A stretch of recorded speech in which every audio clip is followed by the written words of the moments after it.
Greetings, F1 enjoyers, and welcome to the penultimate race of the 2025 Formula 1 season. This race also has a sprint race. Yeah, it's the last sprint race of the year. So let's take a look at the sprint race first, shall we?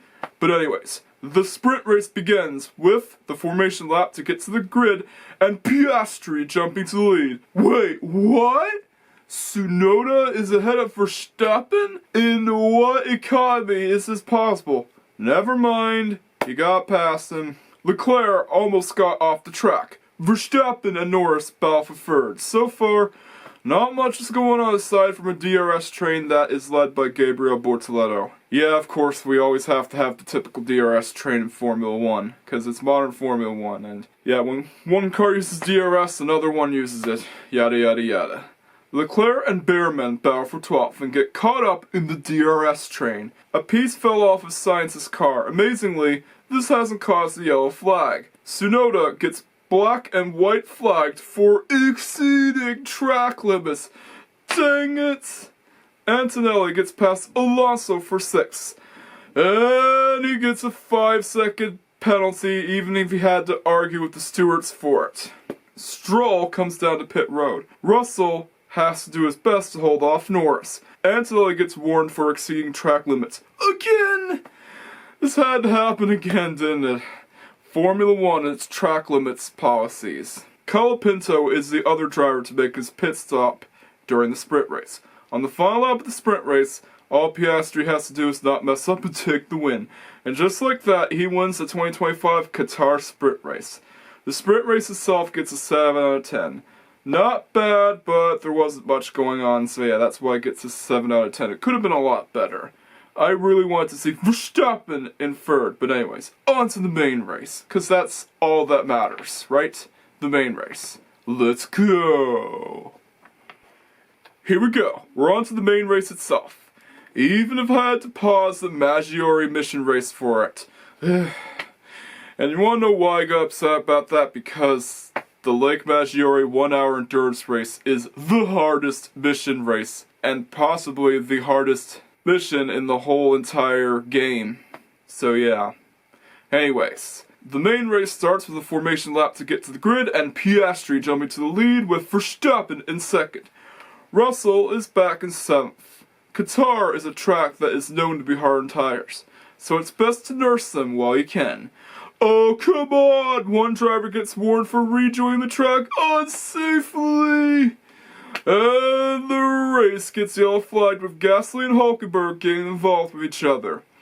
Verstappen comes down to pit road during the yellow, and so does Sainz, Antonelli, Alonso, and Hamilton. The safety car also gets deployed. Ocon also gets penalized for a false start.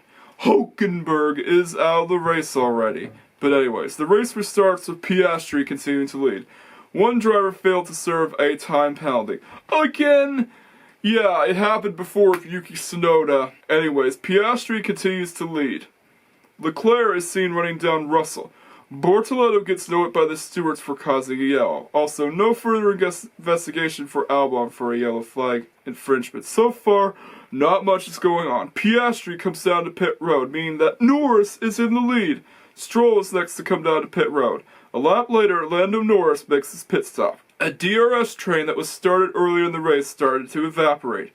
Verstappen is now in the lead. Several drivers come down to pit road at the same time. Holy crapper!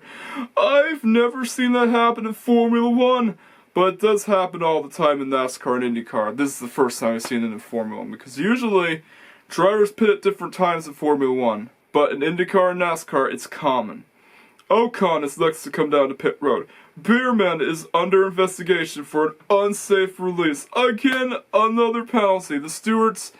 Yeah, nothing gets by the stewards, I tell ya. Norris almost got loose. Verstappen is getting closer to Norris. If he wins, this might change everything.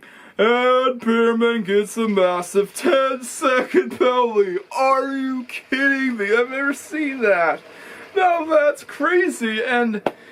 I've never seen a freaking 10-second penalty. Sure, I've seen a lot of 5-second penalties, but a 10-second time penalty. Oh, that is excessive, but it was coming to him though. Piastri comes down to pit road. Norris might be next. As expected, Norris comes down to pit road, and Verstappen is now in the lead. Because of a slow stop, Norris is behind Antonelli and Sainz. George Russell gets the black and white flagged and gets penalized. Dang it, another black and white flag incident. They just keep on coming, don't they? With 6 to go, it's now or never. Verstappen just has to win. Isaac Hadjar gets a puncture, but no yellow has been thrown, even though he was hanging on for dear life in his car to get to the pits. Should have thrown the yellow. On the final lap, the impossible happens. Sainz is in third, and Verstappen managed to win the main race, although Antonelli is not so lucky. He let Lando Norris by, but still, an amazing race. But anyways, the Qatar main race gets a 9 out of 10, and because of Williams' amazing podium finish, I will be building this car.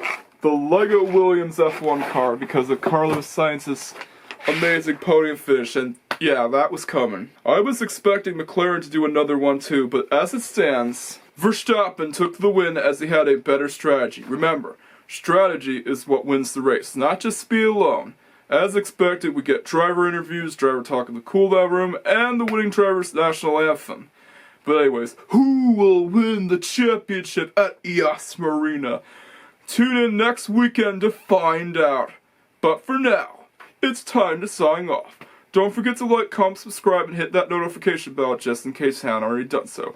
Catch you guys next time, and peace out.